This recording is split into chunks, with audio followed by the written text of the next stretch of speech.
তিনটা পেয়ারা, মানে একটা পেয়ারা দিয়ে 4 জনের হয়ে যাবে এরকম। তো আমার ছাদ বাগানে 3টা পেয়ারাই আমি বেঁধে দিলাম। চলে আসলাম ছাদ বাগানে।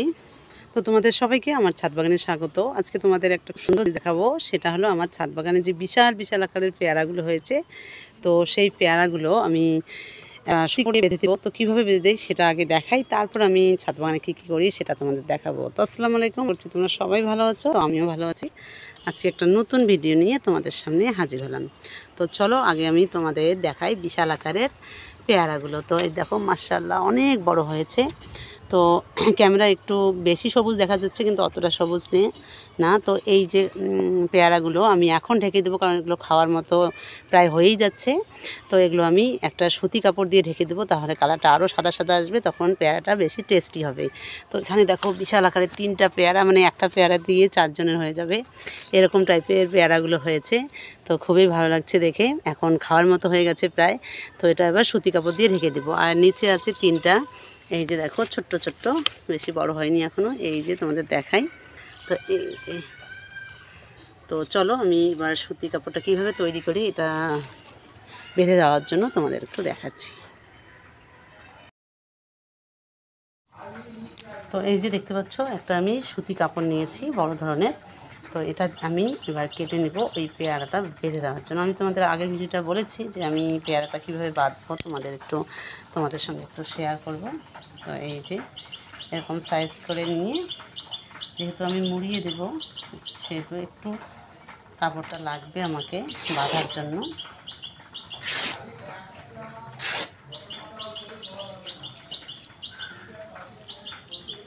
তো এরকম করে একটা কাপড় নিয়ে নিলাম। নিয়ে তোমাদের ছাদ বাগানে যদি অত বড় বড় পেয়ারা থাকে তাহলে অবশ্যই তোমরাও বেঁধে দেবে, তাহলে দেবে পেয়ারাটার টেস্টটা আলাদা হয় আর পেয়ারার কালারটা একটু সাদা সাদা হয়, খুবই ভালো লাগে। তো এই যে দেখো এরকম করে 2 টুকরো করে নিলাম। তো এই যে এই সাইজের আমি আরেক টুকরো করে নেব। তো তোমাদের একটু ভালো করে দেখাচ্ছি। এই যে দেখো এই সাইজের করে নিলাম আমি কাপড়টা। তো একটা পেয়ারা বাঁধার জন্য যথেষ্ট। তো এরকম আমি 3টা করে নেব, নিয়ে তারপর আমি পেয়ারাগুলো বাঁধবো। তো চলো এবার আমি এই কাপড় 3টা নিয়ে চলে যাব। তো চলো এই 3টা কাপড় নিয়ে এবার বেঁধে দেবো আমি পেয়ারা বেঁধে দেবো। তো চলো তোমাদের দেখাই কীভাবে পেয়ারাটা বাঁধি। তো একটা পেয়ারা বাঁধা তোমাদের দেখাই। তো ওই প্রসেসেই আমি 3টা পেয়ারাই বেঁধে দেবো। তো এই যে দেখো লম্বি করে নেব, যাতে পেয়ারা 3টাই আমার এখানে বাঁধা হয়ে যায়। তো এই যে এরকম করে আগে মুড়িয়ে নেব পেয়ারাটা। তো দেখতে পাচ্ছ এরকম করে আমি মুড়িয়ে নেব। এক হাত দিয়ে করছি, কারণ ক্যামেরাটা বসানোর কোনো জায়গা নেই এখানে, একদম ভর্তি এখানে গাছ দিয়ে। তো এরকম করে পুরোটা মুড়িয়ে নিয়ে তারপর ভিতর দিয়ে ঢুকিয়ে দেব, যাতে খুলে না পড়ে।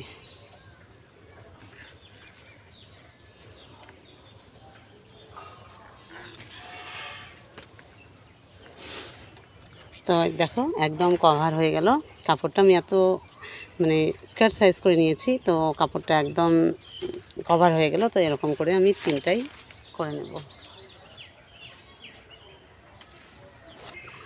তো এই যে দেখো আমার ছাদ বাগানে 3টা পেয়ারাই আমি বেঁধে দিলাম। দেখো কত সুন্দর করে, এখন কালারটা একদম সবুজ আসবে আর পেয়ারাটা খুব টেস্টি হয়ে যাবে, নরম নরম হয়ে যাবে। আর যেহেতু সারাদিন রোদ পড়ে, তো তার জন্য একটু শক্ত শক্ত, আর কালারটা একদম সবুজ। তো এখন একটু সাদা সাদা আসবে আর পেয়ারাটা নরম হবে। তো তোমাদের কেমন লাগলো এই পদ্ধতিটা তোমরা অবশ্যই কমেন্ট করে জানাবে। আর তোমাদের ছাদ বাগানে যদি বড় বড় পেয়ারা হয়, পাকার মতো হয়ে যায় একটু, তো তখন তোমরা এরকম করে দেবে। তো তোমাদের সঙ্গে শেয়ার করলাম, তোমাদের কেমন লাগলো। তো তোমাদের সঙ্গে শেয়ার করলাম আমার ছাদ বাগানের পেয়ারা গাছের যত্ন। তো চলো এবার আমি তোমাদের দেখো আমার ছাদ বাগানে যে বটবটির বীজ দিয়েছি, তো সেগুলো কেমন হয়েছে সেটা একটু তোমাদের সঙ্গে শেয়ার করছি। তো এই যে দেখতে পাচ্ছ বটবটিগুলো।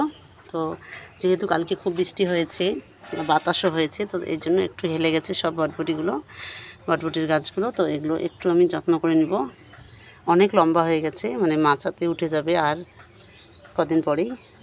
তো এগুলো একটু যত্ন না করলে হবেই না। তো চলো এগুলো এবার বটবটির গাছগুলো একটু যত্ন করি। তো তো যখন একটু লম্বা হয়ে গেছে তো এগুলোতে একটু করে লাঠি দিতে হবে, দিয়ে উপরে তুলে দিতে হবে। তো এরকম করে একটা করে লাঠি দিয়ে উপরে তুলে দিতে হবে সব বটবটির গাছগুলোই।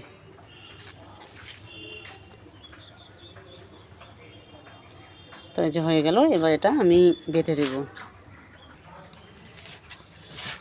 তো এই যে দড়ি কেটে নিয়ে আসলাম, তো এটা এবার বেঁধে দেবো যাতে এগুলো সব উপরে উঠে যায়।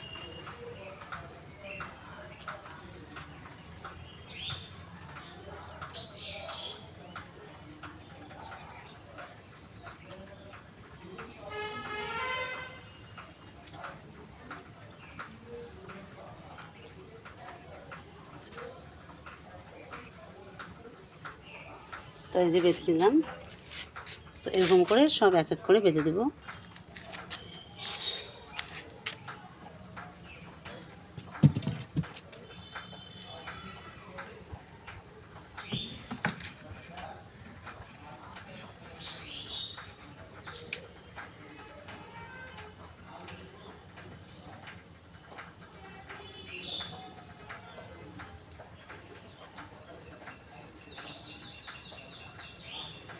তো এই যে এরকম করে আমি বটবটির গাছগুলো বেঁধে এক এক করে সব বেঁধে দেবো।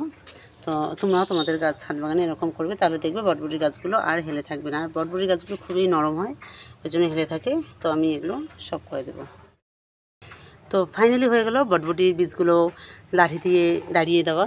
এরকম করে আমি দাঁড়িয়ে দিলাম সব গাছে। আর এখানে যে একটা পুঁই গাছ হয়েছে দেখতে পাচ্ছ, তো পুঁই গাছটা আগাটা উপরে উঠে গেছে।